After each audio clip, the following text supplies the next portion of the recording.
and Pantera's lead singer was just totally bad-mouthing Metallica. Jealous. He's such a winner. They called you a bunch of sellouts after Lollapalooza. This is coming from a guy who died for 3 minutes. I mean, picture this. It's 1996, the biggest heavy metal band on the planet, a band that had clawed its way from the underground thrash scene to global stadium domination, decides to, well, change everything. And I'm not talking about a new riff here or a different song structure there. We're talking about a wholesale reinvention. The music, the look, even the logo, and literally the substance of their album art. It was all on the chopping block. It wasn't just a new album, but a pair of records. It was a statement, a dare, a challenge, a gamble of monumental proportions. And it split their fan base right down the middle. Metallica. The name itself is practically synonymous with heavy metal. From the raw fury of Kill 'Em All to the complex majesty of And Justice for All. They didn't just play in a genre, they defined it. Then came the Black Album in 1991, a sonic behemoth that shot them into the stratosphere of global superstardom and even turned some of their longtime fans away while making millions of new ones in the process. They'd conquered the world, so what came next when you're standing on top of the mountain? Well, as longtime producer Bob Rock saw it, they finally let their guard down, and for Metallica, it meant looking for new peaks even if the path was treacherous and unfamiliar. This is the story of Load and Reload, two albums born from a desperate need for change, a collaboration that pushed all sorts of boundaries, and a fan reaction that was as passionate as it was divided. Also, no album story would be complete without a pretty amazing MTV contest. It's all coming up in today's video. Before we get started, be sure to hit the bell notification icon and put all notifications on. I hear from a lot of my subscribers that they don't even get notifications when I post my videos. I would greatly appreciate if you guys did that.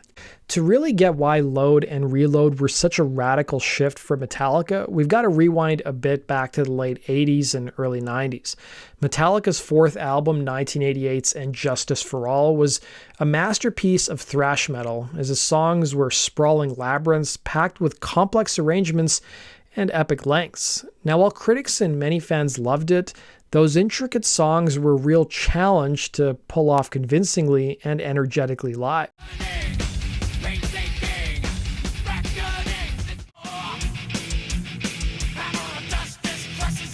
The band themselves felt that the dense soundscapes and, let's be honest, the famously absent bass didn't always make for the most engaging concerts. Drummer Lars even said the production choices were more, and I quote, instinctive and about balancing points rather than some grandmaster plan. Then came the Black Album 3 years later. Its streamlined, punchier, and more accessible sound, thanks to producer Bob Rock, rocketed the band to a new level of fame no one thought would be possible for a thrash band.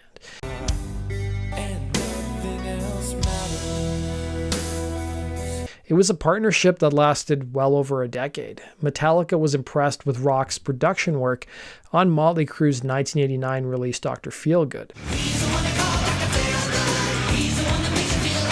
The success of the Black Album, which by 1996 had sold around 8 million copies domestically, came with an equally massive price, a grueling touring schedule. We're talking years on the road from 1991 to 1993 with over 250 shows being played. And then they did another tour in the middle of 1994. The band was, by their own admission, absolutely wiped out. At the same time, the music world around them had gone through several iterations. The early to mid-90s saw grunge and alternative rock explode, with bands like Nirvana, Pearl Jam, and Soundgarden rewriting the rules of mainstream rock. Then by 1994 and 1995, pop-punk was becoming popular thanks to bands like Rancid, Green Day, and The Offspring. Metallica saw these shifts, and they at the same time didn't want to stagnate and crank out the Black Album Part 2. They'd always been a band that pushed their own boundaries. So for Load and Reload, Bob Rock was back on board. What Rock called the continuing rules of metal, the expected drum sounds, the limits on harmonies, Metallica was desperate to break free from. He saw them as artists wanting to explore, not as a band locked into a genre's unwritten rules. Rock even later remarked that Metallica were finally letting their guard down in their career. And Rock's production philosophy for this new era leaned more into an organic and looser feel, He encouraged the band to play around with different textures and tones, pushing for clarity and dynamic range so all the nuances of this new direction could really shine. His influence was key in crafting the songs that balanced their natural heaviness with a newfound sense of accessibility, as well as sonic exploration. It was a partnership that was built on a shared desire to push Metallica into uncharted waters. In the spring-summer of 1994, Hetfield and Ulrich started working together in the drummer's basement recording studio dubbed The Dungeon in his Hilltop, Marin County home, sifting through tapes that James had come up with over the past several years. James told Louder Sound, all this material had built up on the road. These were bags and bags of tapes with riffs on them, stuff we had accumulated from 5 years of not writing. First, it was like, okay, let's stop at 20 songs. Then we would get going and say, all right, we'll stop at 30. It was crazy. By the end of 1994, Metallica recorded Wasting My Hate, which was originally titled Streamline, and it became their first new demo in nearly 4 years. A few days later, they recorded a demo for the song King Nothing, which was originally titled Load, and they liked the name so much they decided to call their upcoming album Load. And then therefore it was called Load. No specific reason. I knew I would never get out of explaining that. People always think that the two of them are tied together, but we just like the word load. One of the songs on the album was called Load as a kind of working title. I see. And it kind of stuck. They might be kind of tied together a little bit. By the way, 3 more songs came together before the end of 1994, Devil's Dance, Fixer, and Hero of the Day, which was originally titled Moldy.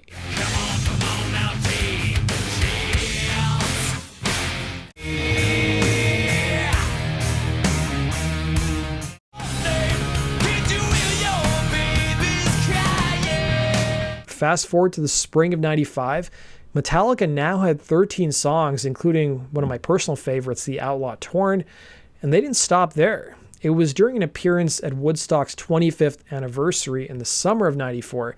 The band teased a bit of what was coming up on their subsequent record, even though the crowd didn't know it at the time. James introduced Seek and Destroy as a song written by bassist Jason Newsted, with the Kill 'Em All era song's midsection melting into a blues rock jam that teased the song The Outlaw Torn.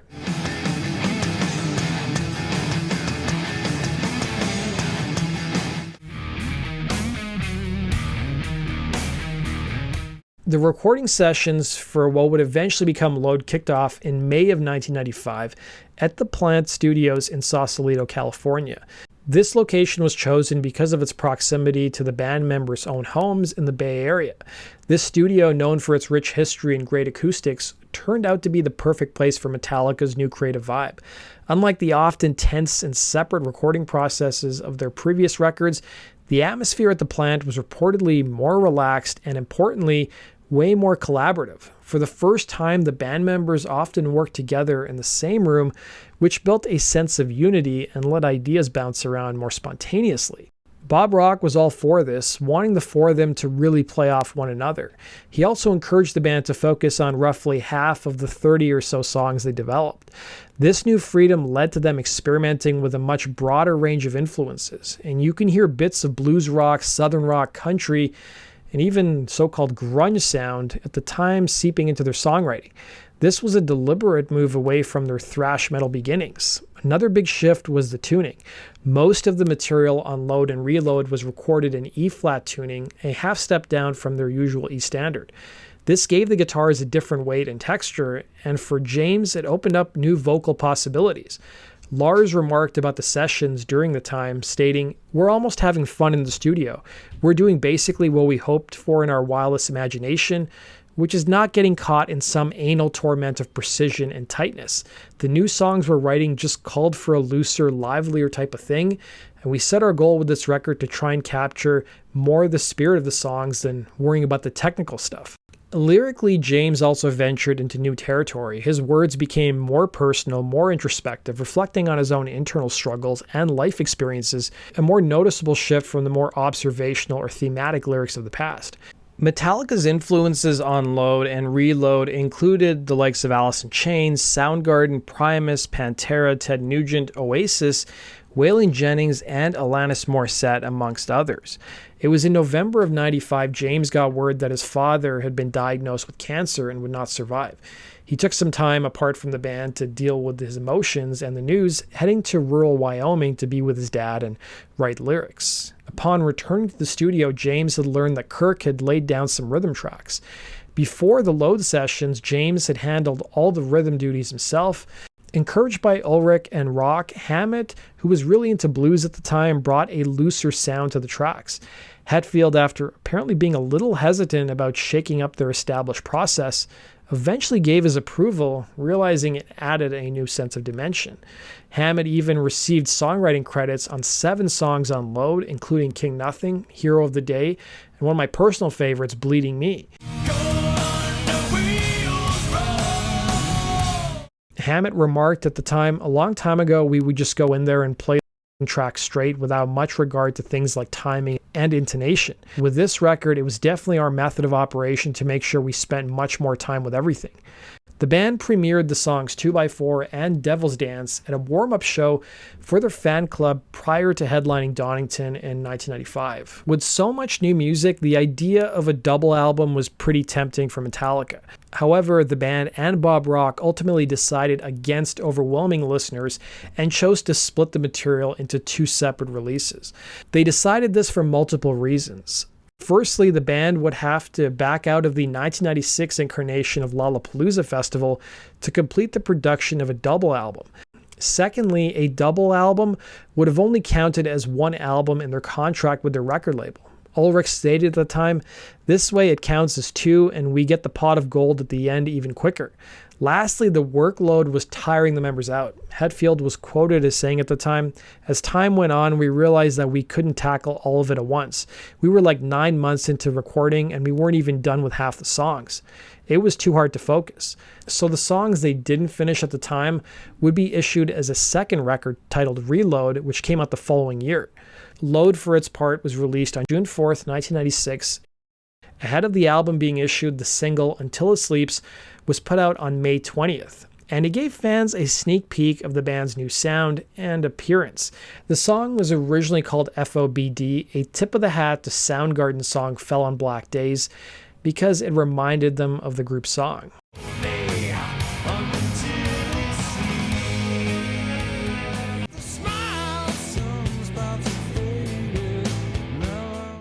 The track's lyrics dealt with James's mother's battle with cancer. Both his parents were Christian Scientists who didn't believe in modern medicine. A Corpus Christi station who played the song was interviewed by a local paper. The Corpus Christi Times wrote on June 4th, 1996, "Reactions all over mixed from highly critical to fiercely defensive."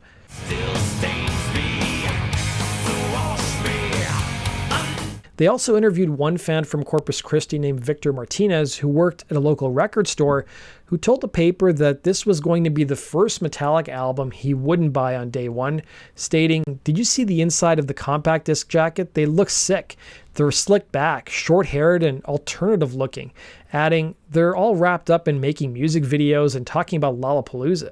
For the music video for Until It Sleeps, the band worked with director Samuel Baer, and he was one of the biggest directors in the 90s for MTV. He did Smells Like Teen Spirit by Nirvana, he did Zombie by the Cranberries, and No Rain by Blind Melon, to name a few. The video for Until It Sleeps ended up winning an award for Best Hard Rock Video. The song topped the mainstream rock tracks chart and peaked at number 10 on the Hot 100, becoming the group's first top 10 hit in the States.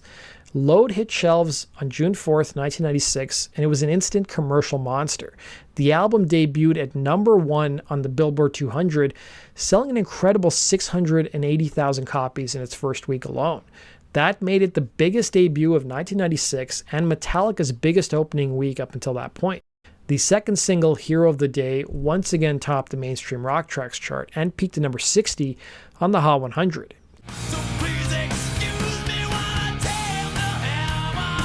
King Nothing, another single, peaked at number 6 on the mainstream rock tracks chart and 90 on the Hot 100.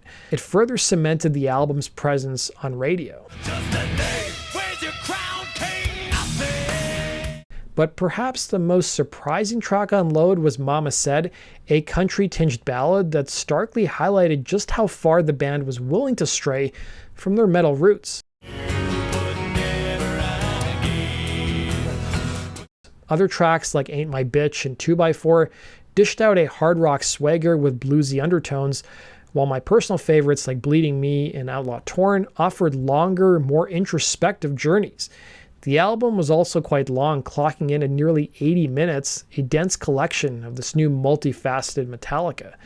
The music was one thing, but Metallica's transformation in the Load era was hugely visual. And for many fans, this was just as jarring, if not more so. Gone were the long locks that had been a heavy metal signature for a decade.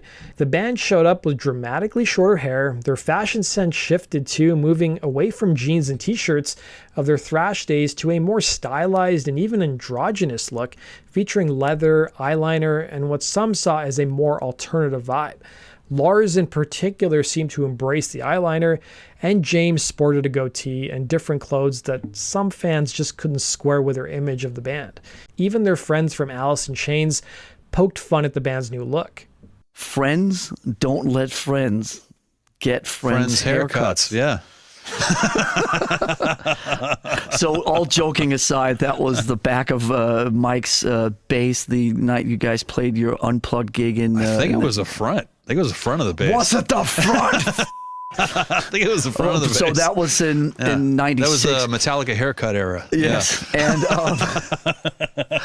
Kirk commented on the backlash against their new appearance, stating, "People are always quick to judge you based on superficial observations rather than musical observations. They go for the lowest common denominator, and that's the fact that we cut our hair." I was quite surprised. I didn't think Metallica was all about having long hair. I thought it was about creating music. And then there was the album art. The cover of Load featured an abstract piece by controversial artist Andres Serrano, featuring two bodily fluids created by mixing bovine blood and one of Serrano's own bodily fluids between two sheets of plexiglass. The artwork was a bold, avant-garde statement which Kirk and Lars were reportedly big fans of. Kirk and Lars were reportedly big fans of Serrano's work and were key in choosing that piece, seeing it as a way to push boundaries and fit their new, more artistic direction. James, however, was said to be less than thrilled. Even the iconic sharp Metallica logo was streamlined and softened and de-metalled. These visual changes instantly fueled these sellout accusations being thrown at the group. To many diehard fans who had looked up to Metallica as anti-fashion, anti-establishment figures, the new image felt like a betrayal, like they were caving to mainstream trends or were trying to fit in with the grunge and alternative scenes. It was a massive departure from the band that had defiantly declared they were following their instinct, not a trend, on Damage Incorporated just a decade earlier. Despite, or maybe partly because of, all the visual and sonic changes, Load was an undeniable commercial smash. As mentioned, it debuted at #1 on the Billboard 200 and stayed there for 4 consecutive weeks. It was eventually certified 5 times platinum in the States and sold over 8 million copies worldwide. Clearly, Metallica was reaching a huge audience, and plenty of new fans were drawn to this evolved sound. The change in sound combined with the haircuts and the art was just too much for some to take. Message boards and rock magazines were buzzing with furious debates. Even their fellow musicians, most notably Phil Anselmo of Pantera, slammed the record and even talked Metallica during Pantera's live shows in 1996. Yeah, I'm having trouble hearing him, but I went and saw White Zombie and Pantera. Yeah. And Pantera's lead singer was just totally bad-mouthing Metallica. Jealous. He's such a winner. They called you a bunch of sellouts and after Right. This is coming from a Lollapalooza. guy who died for 3 minutes. I mean, let's not be too Well, wait a second, No, though. that's But you know what? Well, who is this guy? Why Why is he talking about Metallica at his concert? Yeah, Pantera doesn't even sold 12 albums compared to Metallica. Oh, no, we just went and saw White Zombie, and after they said that, like a third of the crowd left. Yeah, who wants to hear that crap? They were just like, F them. Why man. would you say that? Why, if why anything, would bring it Pantera up? ripped off the whole sound. Oh, I know. Wait, let's just talk about. Remember when not too many people know Pantera used to be a glam band. Right. When we were playing like down in Texas in the mid '80s, They were in spandex? they were coming to our shows, hanging out, and they were all dressed up like Motley Crue and stuff. Really? Like that. So Well, there you go. They don't talk a lot about that in interviews, but I'm glad to bring it up once in a while. Right. Thank you. Here's another. Years later, Anselmo was interviewed by Metal Hammer and was asked which record should have never come out, to which he responded, "I would have to say Load by Metallica. I mean, it's a terrible record, man. I don't get it. If you're going to put out a record like that, just do side project or something, you know. Critical reception to Load was pretty mixed. Some critics praised the band's bravery and musical evolution, complimenting the songwriting and the expanded range of sounds. Others were less convinced, finding the album too long, unfocused, or a confusing departure from what made Metallica great in the first place. I had previously mentioned Lollapalooza, and Metallica headlined the traveling tour in 1996. Now, there were reports at the time that the festival was, believe it or not, actually having trouble selling tickets, and observers cited two reasons. One was that Metallica was headlining a traditionally alternative rock festival, and the other was that the festival was being held in venues outside of the amphitheater circuit. Even the festival organizer, a guy named Mark Geiger, remarked at the time, "We're not drawing a lot of Metallica fans." When Metallica headlined Lollapalooza in 1996, it sparked a major controversy and marked a turning point for the festival's identity. Traditionally known for showcasing alternative and non-mainstream acts, the festival's decision to book Metallica, a hugely successful heavy metal band, was seen by many fans and critics as a betrayal of the festival's alternative ethos. But in reality, alternative rock wasn't as popular as it was a couple years prior. The move drew backlash from purists, with some labeling the event Metal Fest and arguing that Metallica's mainstream status and their macho image clashed with Lollapalooza's original vision. Even festival co-founder Perry Farrell of Jane's Addiction distanced himself from the event, citing over-commercialization and Metallica's presence as one of the reasons he wasn't involved in that year's festival. James, meanwhile, told Rolling Stone in 1996, "The idea that we weren't supposed to be here is why I agreed to do Lollapalooza in the first place." The decision to split Load and Reload into two albums meant that a follow-up to Load was already in the works. Reload was released on November 18th, 1997, and it wasn't just a collection of B-sides or leftovers, as both James and Lars were quick to point out. The songs on Reload were written and recorded during the same marathon sessions as Load from May of 95 through 1996, with some extra recording happening from July to October of 97 to finish them up. The band's reasoning was that these tracks simply weren't fully completed in time for the first album. Reload continued largely down the same hard rock path that its predecessor had carved out. The lead single, The Memory Remains, was a real standout, especially for its haunting guest vocals from British singer Marianne Faithfull. Faithfull's distinctive world-weary voice added a unique and almost eerie vibe to the song, which has become a rock radio staple, and it peaked at number 28 on the Hot 100 chart. The song also peaked at number 3 on the mainstream rock tracks chart.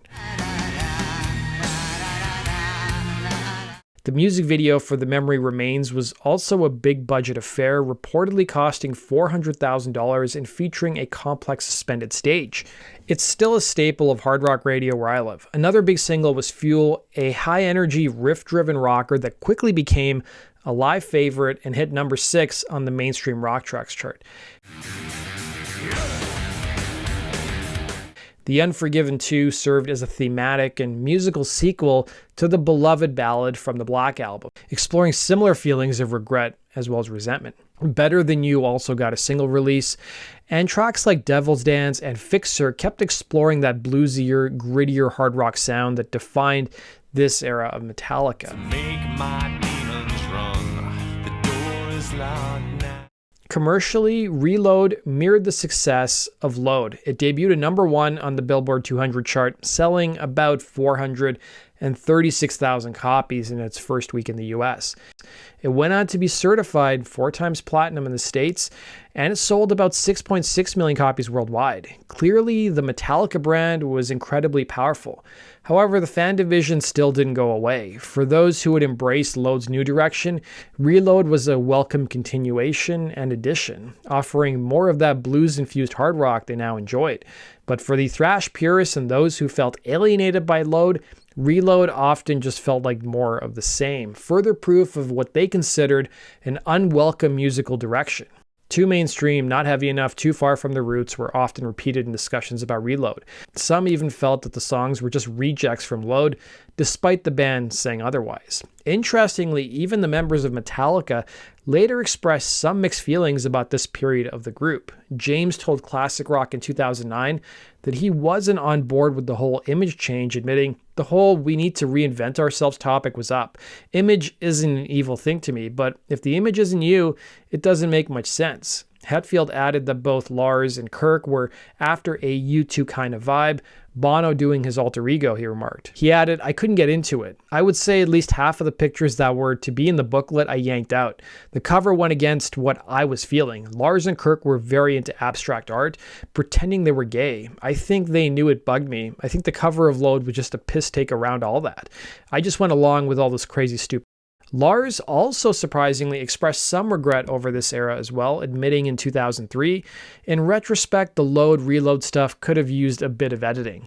But when James and I ended up writing 27 songs for that album in the fall of 95, we were damn well going to put all 27 on the album. In retrospect, could the world have done with 12 or 15 less of those? Probably, but back then, we didn't have an edit button on our instrument panel." The songs off Load and Reload got reimagined when some of the tracks were performed with the San Francisco Symphony Orchestra in 1999 as part of their S&M album. Some of my favorites included The Outlaw Torn, Bleeding Me, and Hero of the Day, which were made just that much better with the symphony orchestra.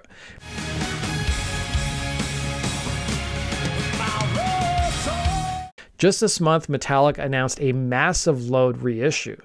Now, to celebrate Load's release, Metallica teamed up with MTV to hold a pretty epic contest called the Metallica Motherload Contest. I've also seen it referred to in some articles as MTV's Motherload Contest. Here's a promo that MTV ran for it back in 1996. To deliver the prize. 4 winners, 4 semis, hauling ass across America. Each truck holds an awesome mystery load. One truck holds a bonus load so awesome, you'll drop yours. MTV and Metallica deliver the Motherload of all contests.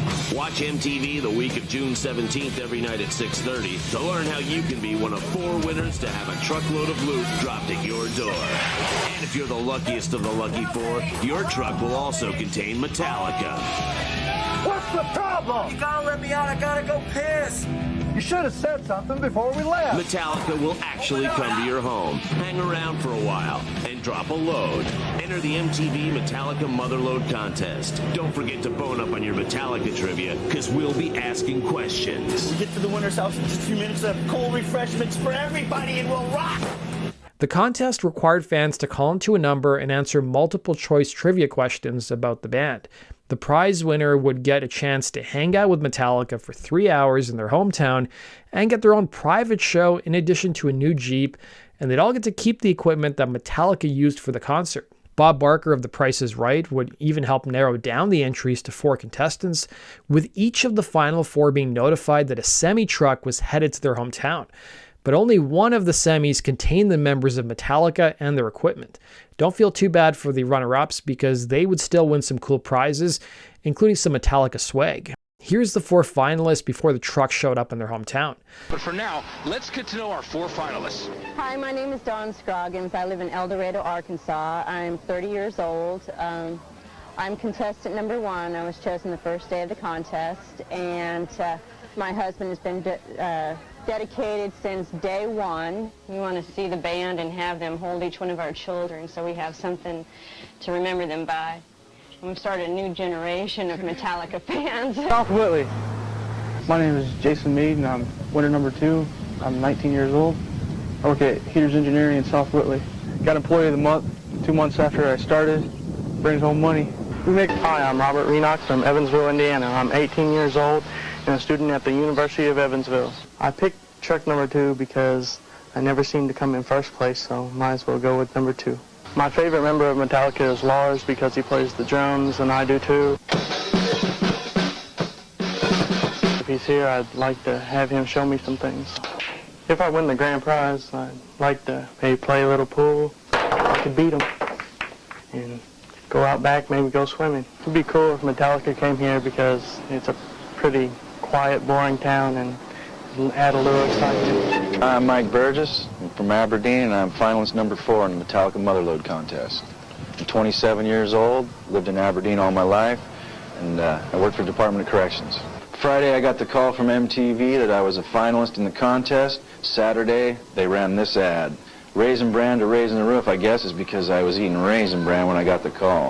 Mike Burgess, hi, how you doing today? Pretty good, doing great. Yeah. Did you get any sleep last night, Mike? I went to bed at 3 o'clock and I got up at 6. Yeah, not much sleep. Excited about this, aren't you? Yeah. This is from Metallica. The winner ended up being a contestant from Aberdeen, Washington named Mike Burgess. It was his girlfriend's 17-year-old son who kept calling MTV. Burgess had to accept the prize because his stepson was a minor. Burgess remarked how he was eating Raisin Bran one day when he got a call from MTV. He initially couldn't believe it, thinking it was just a telemarketer. Metallica ended up showing up in his hometown and played a 7-song set at the since-closed Louis Pub for Burgess and his friends. As word spread about the private gig, hundreds of people showed up outside his home to get a glimpse of the band and hope for an invite to the gig. The final song of the set saw Burgess and his friends join Metallica on stage, for whom the bell tolls. Here's a few snippets of him hanging out with the band and playing with them on stage.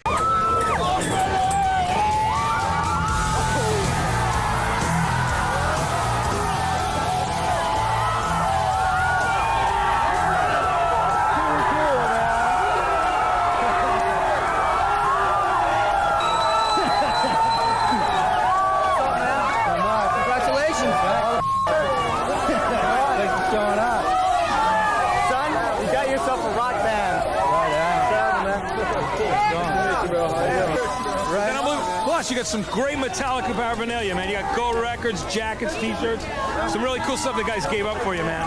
This is man. James, this is my mom, Kathy. Hi. My mom. This is my great aunt, Gloria. Want to tell me about your relationship? It's great.